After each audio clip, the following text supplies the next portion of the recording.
I'd say I'm a casual fan of Anne of Green Gables. I've read the book, I enjoyed it, I've seen a few adaptations, generally had a good time with those, and always happy to check out a new one. So when I came across the 2016 version, I thought it was worth giving a try, and I'm so glad that I did because this is brilliant. And so far, my favourite adaptation, this was released, of course, in 2016, is directed by John Kent Harrison, written by Susan Coyne, based, of course, on the story by L.M. Montgomery, with a cast including Ella Ballentine, Martin Sheen, Sara Botsford, and various others.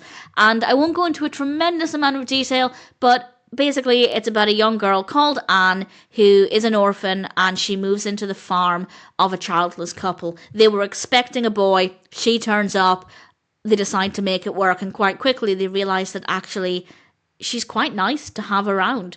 That's not to say she doesn't have her irritating qualities. She talks a lot, incessantly, but she's generally very upbeat.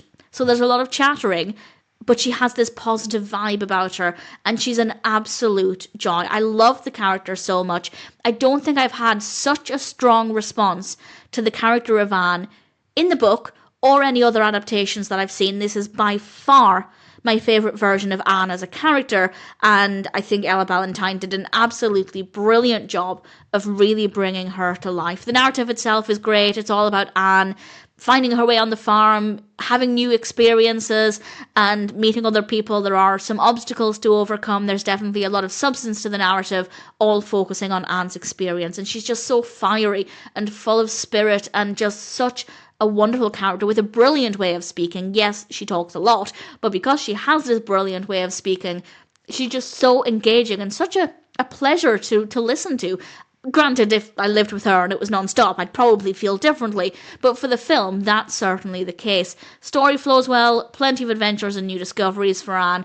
The locations are stunning, the sets, the indoor scenes are great, but the outdoor scenes are so beautiful. It's filmed in Ontario. It's absolutely gorgeous. Wonderful bright lighting, great camera work, really lovely music. It's a joyful film with a lot of heart and emotion. And I believe there are 2 other films after this one, 2 Anne of Green Gables films with, I hope, the same cast. I haven't checked, but I'm going to be on the lookout for those. And for now, I'm pleased to recommend the 2016 Anne of Green Gables. Whether you're new to the story or you're looking for an adaptation that you haven't seen, I thought this was an absolute joy and without question a version of the story that I'm very happy to recommend.